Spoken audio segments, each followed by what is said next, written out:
business, and if you are thinking about it, what that would entail for you. Okay, so I guess, a lot of what I find, because I've been working and training with new stagers for a long time now, and mentoring as well. And one of the things that I find often, like when I would teach a class of new stagers, is that when I ask the question about, how did you get here, and what did you want to, like, what made you decide you want to be a stager? Oh my goodness, everybody always had like a very similar answer, and I think they all came to the table thinking that they were unique and special, which you are, but you were not realizing that what you had been doing all your life was very similar to other people who are stagers as well.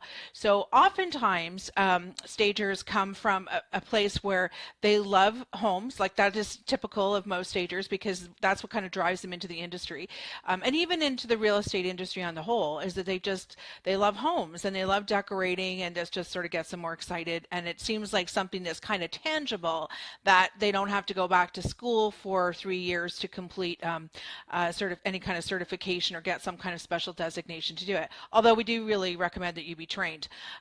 Very strongly do I recommend you be trained, but I'm biased, of course. But for the most part, people will come into my class, and they'll be their common thread. Hi, Hannah. Their common thread is that they would really, they spent their childhood and their adulthood moving around furniture. And so their bedrooms when they were kids looked amazing all the time, and they'd move their desk around and their bed around, and there was always rearranging, rehanging pictures, finding new things to put in their rooms. And it's really funny sometimes, because when I stage, I've gone into a few homes where it was like really evident that the person that was residing in this room was going to be passionate about homes and decorating, and it's something that they were going to do with that in their future. It's quite interesting to see that kind of blossoming at like a 12-year-old stage. So, but that is often a common thread with stagers as they're thinking about getting into the business. And when they look back, that's something that they've always done. And then as an adult, it's about like moving furniture always in your house and throwing your partner off when they come home to discover that the room looks completely different, the walls are painted, and oh, that wasn't there before. And they become very used to that, but that's also kind of a threat. Something else that I hear a lot about from new stagers that are coming in to be trained is that they come from completely opposite ends of the scale of like what you would do as a creative entrepreneur. Often teachers, nurses, I've had airline attendants, like really completely different skill sets than what you would ever think of as somebody who would be a stager. So it's really interesting to see that where people come from. And even now when we do kind of like we go through the group and we like in the Facebook groups, and we find out where did you come from before you did this, the fascinating places that people have been in their lives and the jobs and careers they've had. So what I would say to you is it doesn't matter what you did before you decided you wanted to be a stager, or before you admitted to and confessed to having this passion for homes and decorating, that you can go and be a stager with absolutely no problem. It's really about having that passion for homes, excuse me, and having that built-in, I guess just sort of like an affinity for the pieces that go into decorating. So, things like loving color, always wanting rooms to feel balanced, scale, things like that. And to people who don't have an interest in decorating, that means nothing. But to us, it's like, and the way that people light up when you suddenly talk about, hi Janet, when suddenly people light up about the fact that they get to go shopping and they get to go to Home Goods and HomeSense, and they have a reason for it, and it's not just to fill up their own home, it's actually to spend more money than they think that they would normally do in their own home. So it's really fun to watch people get very excited about that when we start talking about building and buying inventory. Now, I know there was a couple of people in the Just for Stagers group today who were asking about, like, if you start a staging business, I believe they were decorators, they were asking about, if you start a staging business, do you have to invest a lot of money? Do you have to have inventory? So the thing about getting into a staging business is actually it's shifted so much. Like it's kind of an unfair question now, because when I started my business in 2010, we didn't necessarily have to have a whole lot of inventory. We could do a lot of occupied homes, which means that you're decorating or you're staging a home that someone already lives in, so you can use a lot of what they have, and that has really shifted. So that's not something that that we get to really do. We still do a lot of, but now there's more expectation because of HGTV and because there's so many more vacant properties that we are staging as stagers, that we have to have at least access to inventory. So that doesn't mean we actually have to make an investment necessarily in inventory, in the big amounts of inventory, but we do need to have access to it. And that is a lot of, because when you watch HGTV, it's really sort of generated the idea, and it's a good one, that we as an industry and as business owners actually have inventory that we rent out to our clients as part of our staging package. And so often now when you go to do a consultation, which is the first part of your staging, our clients will have an expectation that we're going to be bringing in inventory for them to rent as well. Now, I will say that as a consumer, as a stager, having inventory, it may feel like it's a big investment, and it may, Murray Wren, oh my goodness, it does feel like it's a big investment because you are buying new furniture, but in the end, what it really does is it makes you money. So it's a very important revenue stream to a lot of stagers. So if your next question is whether or not a stager will make good money, they'll make good money if they have the revenue streams that will help them to do that. And one of that is being a really good stager and having the skills to do that. And the other is actually being able to rent your inventory to your clients as well, so that your clients have all the inventory that they need to make their house look great, and to really show off the best parts of their property, so that it's like marketing your home. It really is what staging is. It's marketing your home. It's doing that visual merchandising that you would see in a store, only we do it when it's to be on the market. So that's kind of like, that was a big question today, and I want to make sure that that everybody understands that. Oh my goodness, I'm seeing all these people. I was going to do this in my business page, and I wouldn't have seen you guys. It would have been just stagers. So it's kind of funny seeing names come up like Sherry Ross, my old colleague before I started doing this.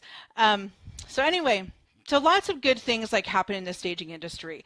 It's has the potential for you to do really well financially at. Like there are many stagers now who, because of the shift in the industry, who are already doing well and have grown with the industry, because we're not that old, are doing super well.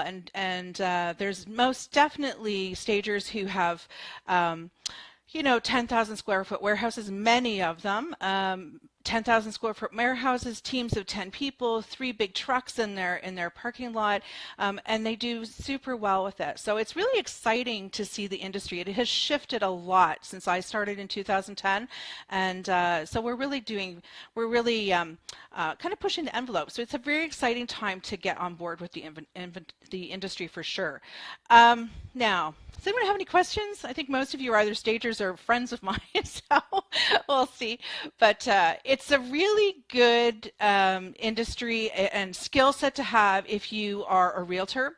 Now, obviously, we'd love it if you hired a stager to do the work, but since you come to the job with already a love and a passion for homes, it's understandable that a realtor would actually really want to stage a home if they have the time to do it. A lot of agents don't have the time, but a lot of areas, I live in the Greater Toronto area where there are a good number of stagers, but there's also 50,000 plus agents. So there's enough work to go around, but there are communities where staging hasn't quite caught on yet, or agents are doing it part-time. So this is a very a really good skill set to have, a really good knowledge base to have if you are going to if you are thinking that you want to stage your own properties, if you want to do better, because one of the great values of being able to be a stager and offer that service is that you were able to actually provide even more value for your clients. So if you have sellers who really that you really want to do well for, that are, and for most agents, those sellers are hugely important because they are their customer.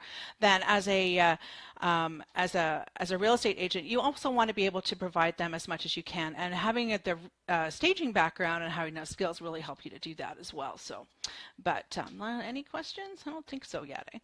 All right, so I know there's a couple of people on here that definitely work in the staging industry. Sandra is one of my students, and Trisha is actually one of my mentors in my program that I teach. And who else is in there that I know? Debbie is a stager, and who else do I see there?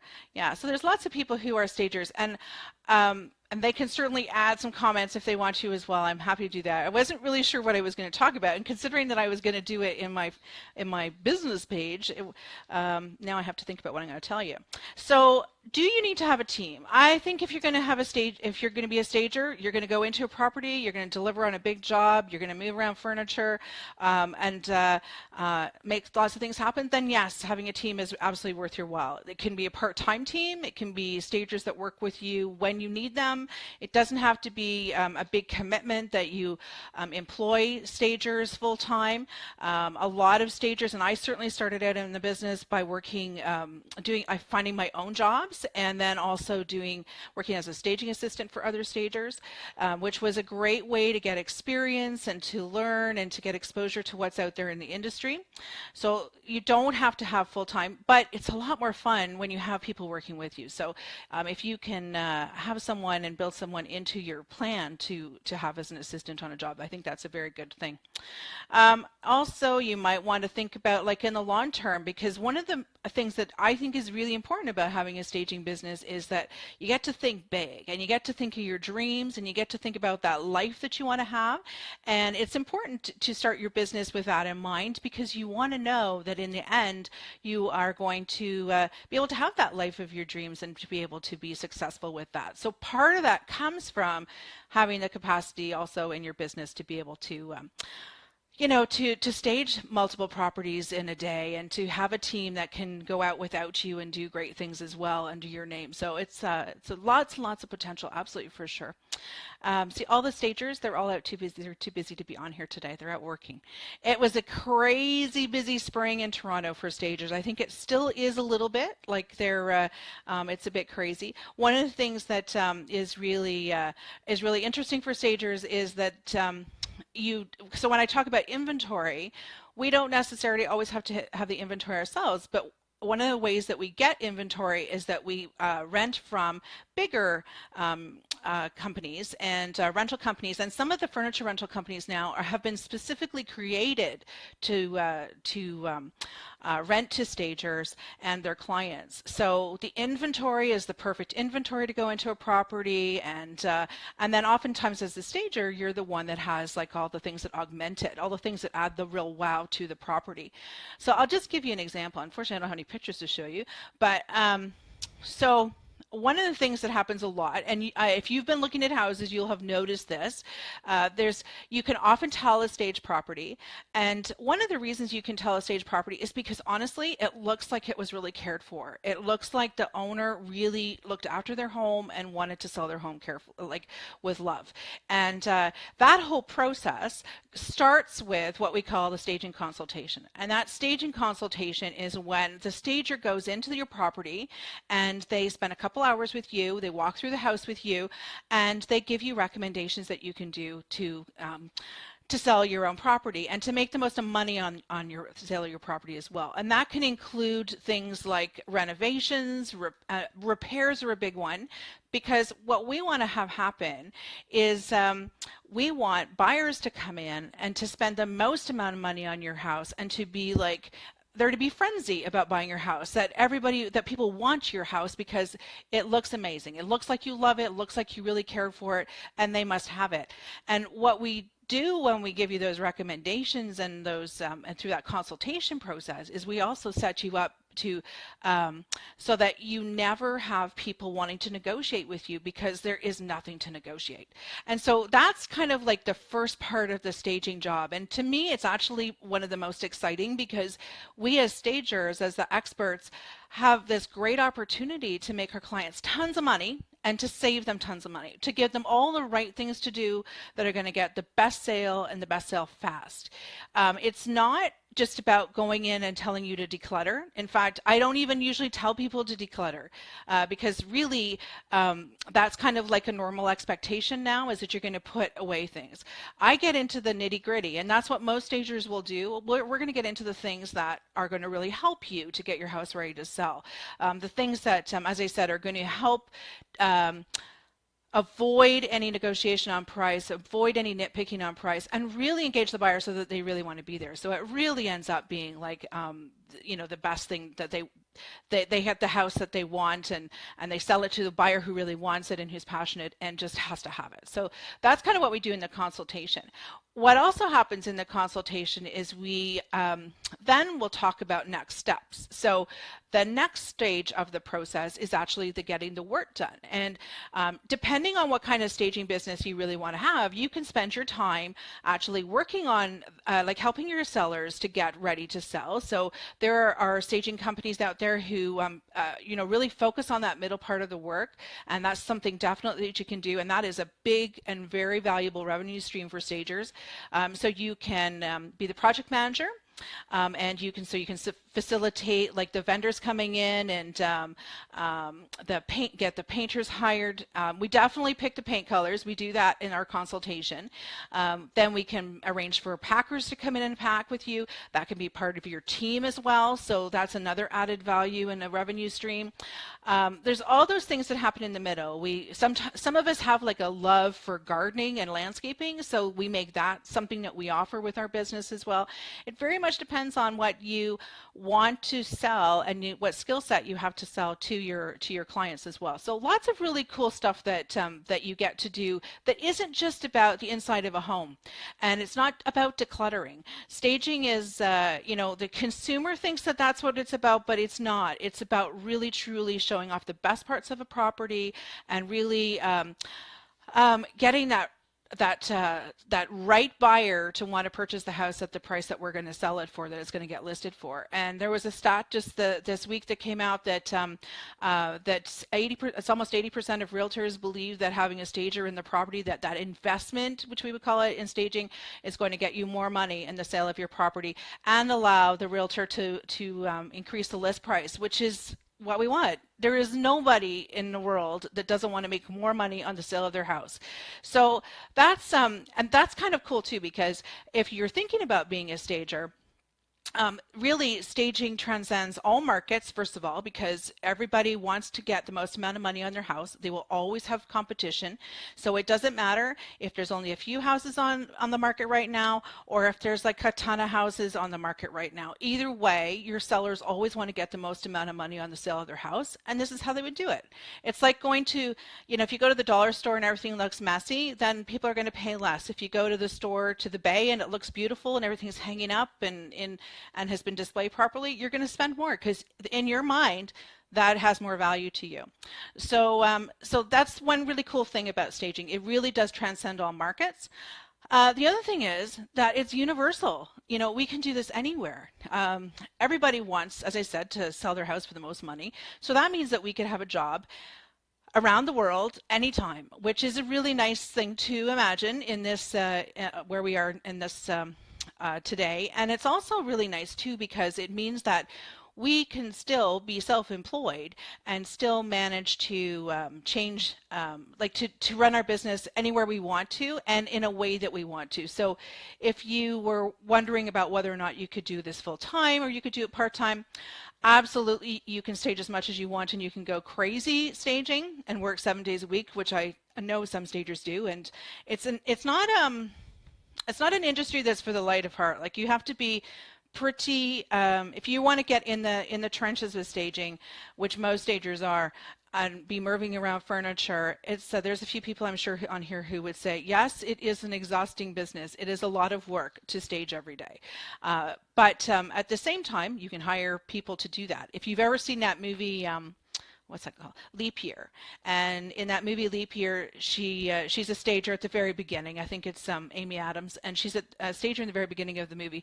And it's really funny because she's wearing this pencil thin tight skirt and 4-inch high heels, and she's walking around this. I think it was in Boston, and she's walking around this penthouse, and she's not doing anything. She's just telling everybody else what to do in a skirt. And I've never seen a stager wear a skirt and 4-inch heels ever, but we work very hard, and so but it's a really, really rewarding industry because we see such great things happen for our clients as well. We see them get really great sales, and even in a slow market they sell way faster. I know I have a colleague, she's not on here, but who's out on the east coast of Canada, and she has great stories because she could go into properties and say, properties that have been on the market for 6 months that hadn't sold, that hadn't really had anybody come through them, go in and stage the property and it be sold in a week. And so we can make that kind of difference, and that's really rewarding to us as stagers. So if that's the sort of thing that really, that combination of having your own business, working hard, and enjoying it, love what you do, wanting to have the life of your dreams so that you can spend the time that you want to with your family, and that you get to also do something that you love as well. And then this is a really great industry for you. It can be very profitable. You can do very well at it, and it's a lot of fun. I have to say it's a lot of fun. And I know I was going to talk about like how you would stage, just in a quick thing, how you would stage a property, and when you see all those properties with neutral furniture and you can tell that they're staged. So one of the things that you'll see is, and I have people say this to me, friends say this to me, but it's staged, and I can tell it's staged because it's neutral furniture. And I'm like, yes, it can be staged. But if it was like fancy, you would be looking at my furniture. You wouldn't be looking at the house. And I want you to look at the house. But as a stager, we use those neutral pieces because that furniture has to actually make us money. That actually has to be a revenue stream for us that we use in lots of different properties. And otherwise, it wouldn't be a fruitful investment for us. And then we also purchase like great stuff that is full of color. Like you can see the stuff behind me or over here. The pieces that have color in them, those are like things that, not the pictures, but the vase and the lamp, those are the things that add color and actual visual interest that we as stagers, and when we love interiors and we love accessories and furniture, those are the things that we would actually place into a property. And that adds sort of visual interest and a wow, and that's where the fun really starts. And so if you're a fan of color and a fan of texture and fiddling and getting things right, then that's the perfect, then you would love to be in this industry. So I'm wondering if there's anything I'm sure I've missed of. I know there's a few stagers on here who might have something to add to this conversation, but let me just think if there's a question. I have a few in front of me that I wanted to just sort of talk about quickly, but sort of how much money can you make? Well, if you think about the fact that, and this is just a general number, but if you think about the fact that, an average job could cost you $2,500, what you would bill out for $2,500. So if you did $2,400 or $2,500 on a job, then you could. Now I've taken down my math, and I can't do math in front of on the fly very well. But let's say you had. Let's say you wanted to do $100,000 and you had $5,000 jobs as your average. So if you were doing like nice big vacant jobs and luxury jobs, and there are absolutely stagers who do many of those, then you would only need to have 20 of those big jobs in a year to do $100,000 in revenues. So you can imagine that if you get in the swing of doing many of those and having a bigger team so that you can do more of them and having more inventory that you're also going to make revenues from your inventory, how easy it would be able to get to $100,000 and in revenues. So absolutely you can make the money that you want to make in a staging business as well.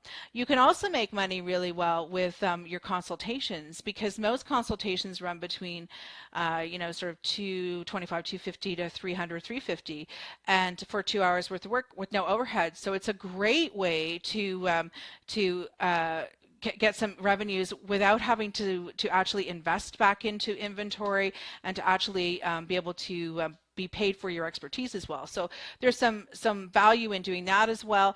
And one of the real benefits that comes with being a stager and having that skill set is you are also you don't necessarily have an interior design designation, but you have the skills and the knowledge to actually be a really good decorator and all those resources. So a lot of stagers have done very well in their business by doing their consultations for their clients, moving on and helping them get to do the work, and then doing the staging. So let's say you did a consultation for $300. You spent, your client spent $1,500 on you managing the project for them to get the work ready, and then they spent $2,500 on staging, and now they've created a relationship with you and they love you, and now they're going to ask you to actually do decorating jobs for them. And that happens quite a lot, and it's quite common because we not only have that skill set, but we also have the access to resources that will really help you as a client. And you've already proven yourself to your seller as well, who's now purchased a home and wants your expertise, and they trust you because you made them money on the sale of their house, and you did good by them. So then you get to do this extra, this bigger design jobs, and suddenly you become like a very important client to them. So there's all sorts of ways to sort of grow. Like, no staging business is the same, and it's because none of us are the same, and we all come with different skill sets to the table, which is very exciting. So as I said at the beginning, I don't know if you guys all heard me, but there are often nurses and teachers, and many times people who are sort of in mid-transition, like in midlife, and are making a transition to another career. Who've been laid off for different reasons. I certainly was laid off, but I was kind of ready and excited about doing that. I was ready for something else. But we all come from some vast backgrounds, and because of that, that puts us each of us in a different place to go forward with our business, and a different set of expertise and a different value that we bring to each of our clients, which is why like in the staging industry, I like to think of it as like we don't actually really have competition per se, because there's no one else like us out there doing what we do. And so when we find those right clients who want to work with us, then we are, we're kind of set for life often with our clients, and especially with our agents, because you don't always need a lot of agents to give you a lot of work. If you align yourself with agents who have a lot of work to give you, and who really believe in you and trust you, and you're part of their team, then they have you set up to go to all their sellers' properties to do a consultation, and then to actually go forward and stage with them, and follow through the whole process. So there's a really good a really good energy that comes with that, and it's really good.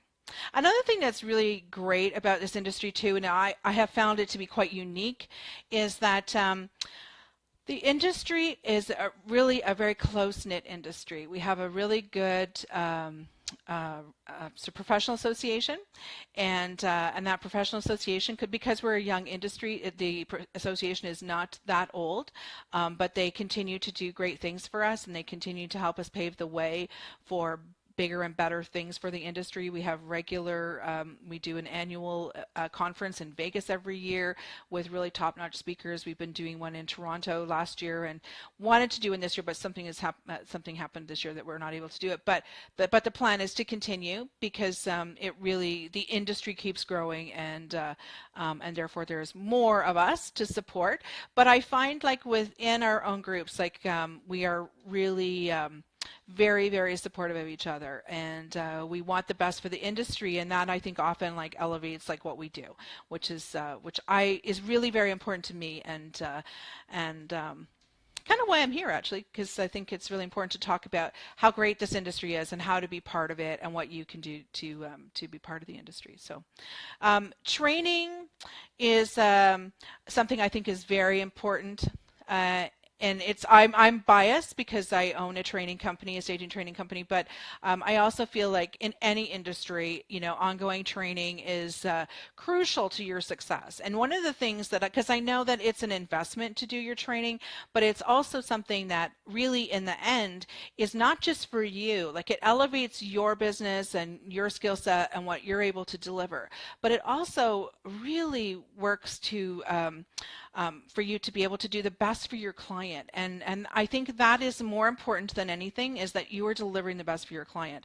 Having said that, there's an equal weight of like having training and knowing that you're pricing well, which is a crucial part of the industry, knowing that you're pricing well and competitively, that you're giving your clients the best price that you can give them, and making the most amount of money and revenues that you can effectively and efficiently, so that you make that profit that you should, because you are a business owner. So anyway, lots of I really, the training also comes with learning the skills of training and understanding the psychology of buying, and making sure that you can use that and apply that to your customers every day, that you understand what is going to make them purchase from you, but also what is going to, and more importantly, what is going to make a buyer of a home buy from your seller. Like, what is it in the house that you're going to stage that's going to be different from someone else, that's going to engage them and make them want to purchase the house as well, and to pay the money that you have on your list price, and be good with that. So what else can I tell you? I could go on for hours about this. So if anyone has any specific questions, that would be good. Let me see. I don't really see any questions yet. Okay. What else? Who can I? Okay, so I can see Kay is on here, and Penny, and they're stagers as well. And I'm going to pick out Sherry Ross, who's not a stager, but I just want to, she's like an old friend of mine. She's not old, she just happens to be a friend who's I've known for a long time. And we used to work together years ago when I worked in the provincial government, and Sherry does not live in the city. And Sherry would be one of those people who'd be like, oh, I could do it myself. And we don't need to stage because we're like up on Georgian Bay, and who nobody cares. But the challenge, that's where I say the challenge is that as a buyer or a seller, that you might think that, but the thing is that when you are appealing to a buyer who has a choice of 3 homes, and you want them to, they are not necessarily going to be looking for the cheapest home. They're going to be looking for the home where they're going to get the most value. And part of your role as a stager in the industry is to actually sell that value. So you're going to also sell that lifestyle. So if Sherry is living on Georgian Bay, there's a particular lifestyle that goes with living on Georgian Bay, and it's about, well, I think in her mind, it would be about early retirement and being close to the water and relaxing and enjoying and choosing a lifestyle to live. And so if we were staging that property, we would absolutely have that that lifestyle in mind, and that's what we would actually be marketing. So that, and then if that was my area that I was staging in, I would have the inventory and the furniture that really supports that and really goes with that. So if you were to look at what's that show called? Bargain Hunters, what is it? Not Seaside Bargain Hunters, but one of those shows on HGTV where they go and they look for homes that are on the water. As they're going and looking for homes on the water, they're also looking for that lifestyle that's going to appeal to them. Because if they just wanted any old lifestyle or what they had, they would stay where they were. But because they're now like coming to the water, and they might be coming to Sherry's on Georgian Bay, they're looking for something that is unique and different and special. And so it's not so much that we want to stage your house, it's that we want to appeal to those best buyers who are coming, who are actually prepared to pay more probably than one of your local buyers. So that becomes that's a big piece of why staging can be really valuable and make your sellers more money, and make you as the seller more money as well. But it's also one of the things that's extremely satisfying about being a stager, that we get to do that, so that we get to make that difference. And I see Jessie, and there's Gabby, who used to also work with me as well. So interesting having colleagues. I haven't worked full-time for 10, oh, I shouldn't say that. I have worked full-time, more than full-time. I just haven't worked in a corporate job for 10 years, almost 10 years it is now. My goodness, where does time go? So a couple of things that you can do if you are a stager and you want to be a stager, and you're thinking about, whether or not this is a good industry for you, is try and see if you can connect with somebody who's a stager, who can tell you about the industry. That's one thing, because those people are going to be able to tell you the good, the bad, and the ugly, and but you'll also be able to see on their face how much they love their business and how much they love what they do. But they'll be able to tell you the good parts of it, which I can tell you too, but I'm going to they're going to be able to tell you specific to your area as well. So those people are a great resource to if they're not too busy, they will absolutely take the time and share with you. The other thing I would say is like dream big if you want to have your own business and you want to think about being a stager. There is no limits to where you can go in this industry right now, like, and it is going to continue to grow.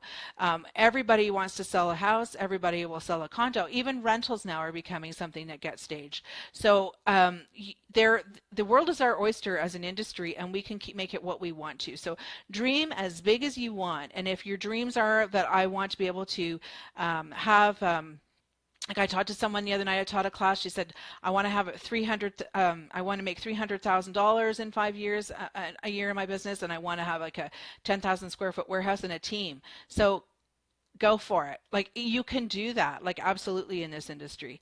I think another thing you can do is to join the Real Estate Staging Association, and the Real Estate Staging Association is not limited to people who have been trained. It actually, as long as you are a working stager or even if it's part-time or a realtor, you can be part of that association as well. And that's worth the investment as well, because you start to kind of find out like what makes the industry tick as well without making a big commitment yet. You can start expanding your skills if that's what you want to, if you're thinking that's what you want to do.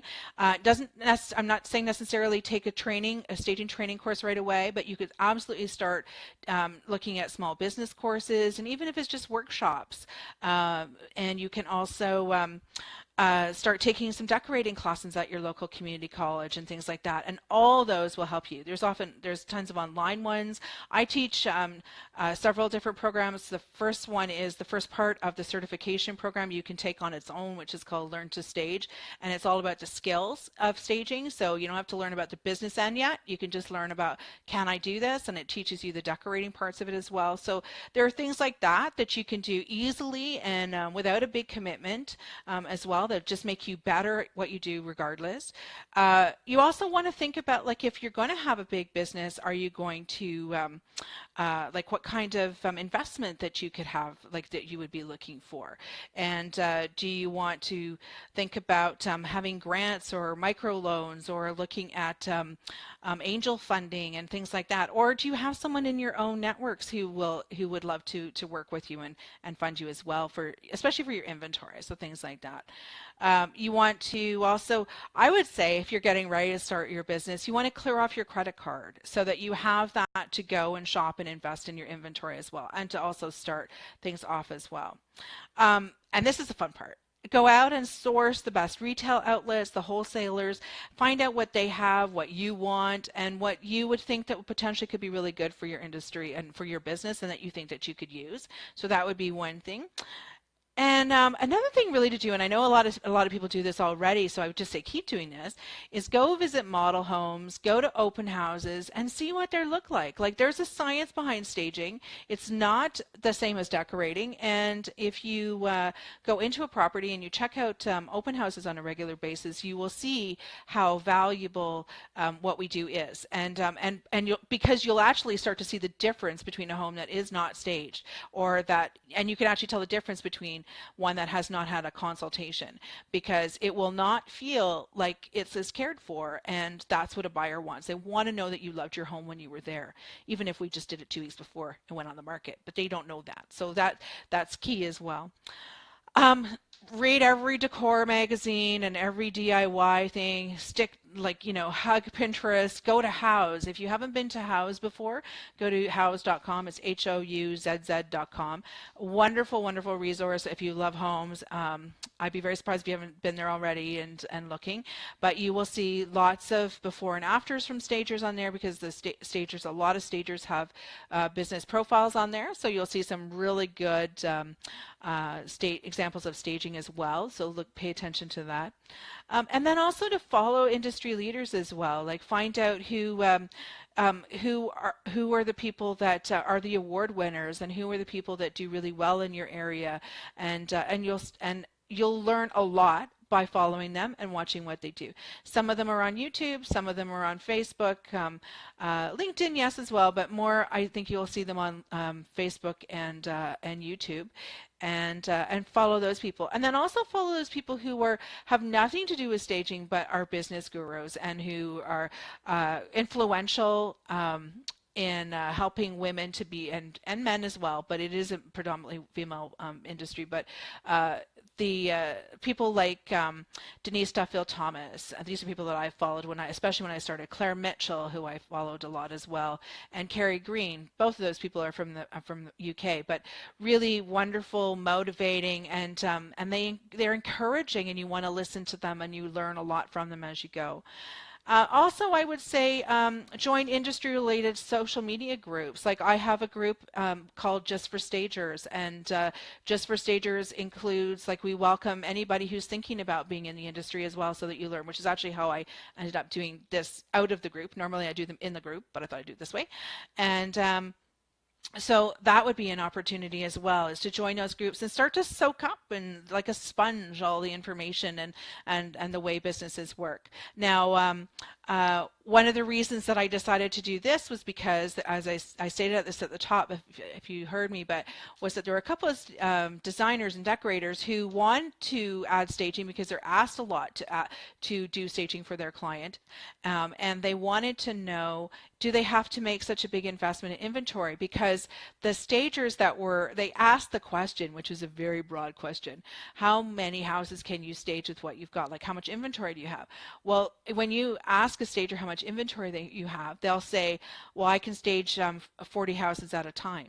That's a heck of a lot of inventory, and it's and there's an investment attached to that. But the problem with asking the question is that people who can stage 40 homes at a time, vacant homes at a time, have been in business for a while. So they didn't start out with 40 houses full of inventory to go forward with. So that for sure is an important distinction as well.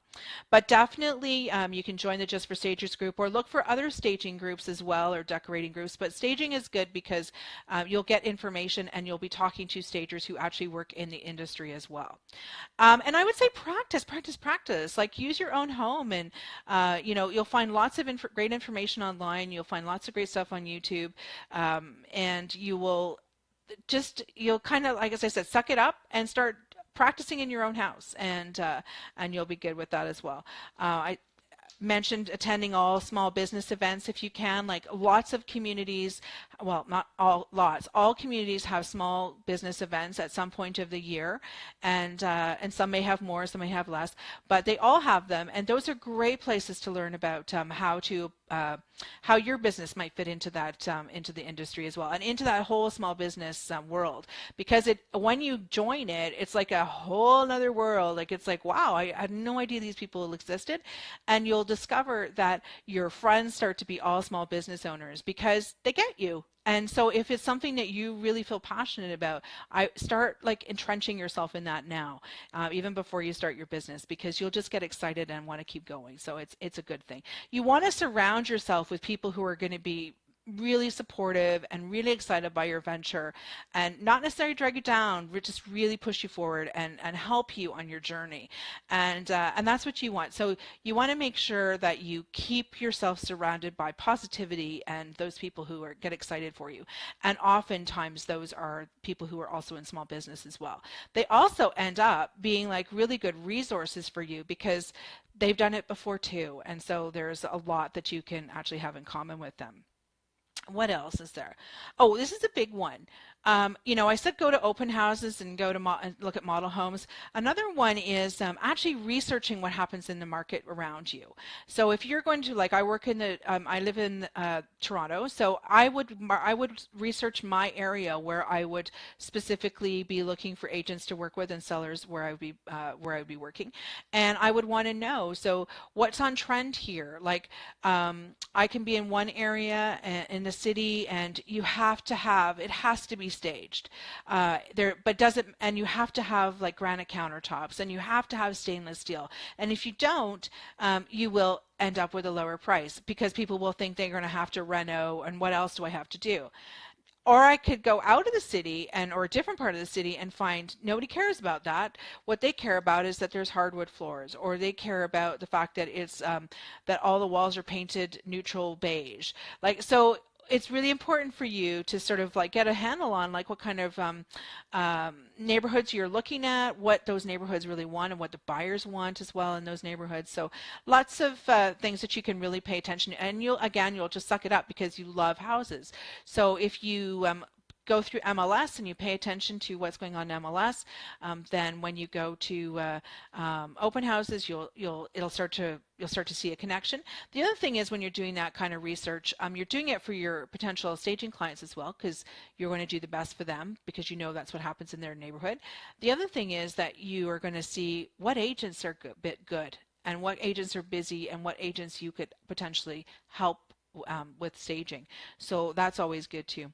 And the final thing I have on my little list here, this is the 15 things to jumpstart your home staging career, is to invest in the best training. And that's not, now I would say I have really good training, and it's actually a 10-week program, and it's a very good program online, and I'm very happy with that program. But I would also say to you that you want to look for the staging training program that really works for you. You know, you want to look for the one that, like if you want online, I do online, and we have a really good interactive group and ongoing support. But if you want to do face-to-face, then there are training businesses that do the face-to-face as well. And there are going to be pros and cons to all of them, but you want to find the one that really resonates for you.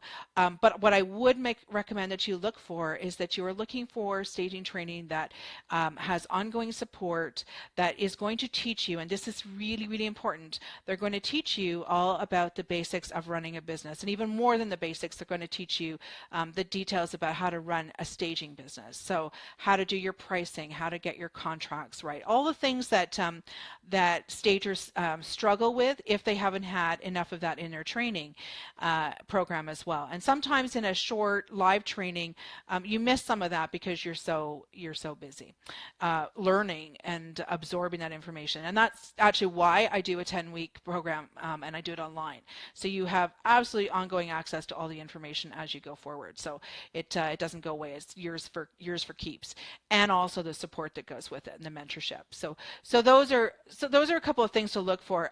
Price is always going to be relevant to you when you're looking at training, but I want you to think about it less about the price and more about the overall value that you're going to get, that you're going to walk away with, that you're going to get what you need and continue to get it over the life of your business as well. So that will be really key. And there are some really good programs out there all over that are all over, different prices, different sizes, and everything. So do your research. And I will say, if you want to talk to me about starting a staging business and where to begin with, and you don't even have to be interested in my program. If you just want to talk about it, I'm happy to chat with you. So you can just private message me, and I can point you in the right direction as well. So, but yeah, that's my sort of like 15 things to jumpstart your business. And we talked a little about inventory. We talked about money that you can make. Is it different than decorating? Yes, it is. It uses all the same skills, but it really has a different mindset. We work with our clients differently. We don't work for our clients in the sense that we don't decorate for our clients. We actually decorate for a buyer, which is a big deal, and it's a big difference in what we do. So we go in and we do the work and we leave, and often our staging is done in like 3 to 4 or 5 hours. And the real work is for us in our office, in our warehouse, when we're planning. So that's where that all happens. What else do I have? I guess that's it. But so there's my little, in a nutshell, a very impromptu in a nutshell. So, but if anyone has any questions, please feel free to answer away.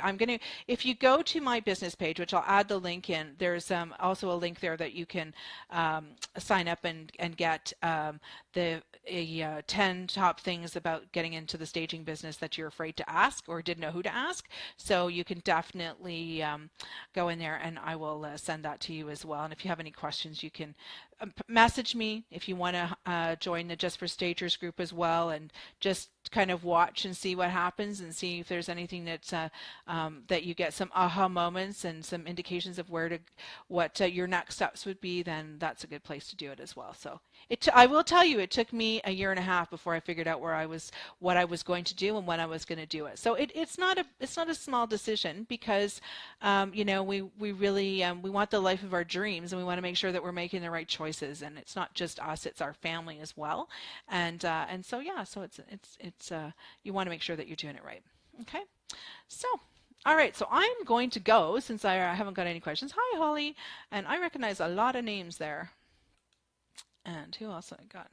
So Dan was on there, and all sorts of you guys.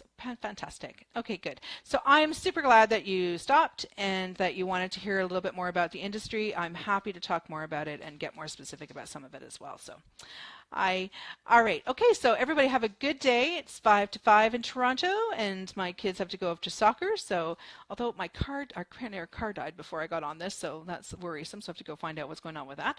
But anyway, we'll see you again. I will do this again for sure. All right, so take care, everybody. Have a wonderful evening.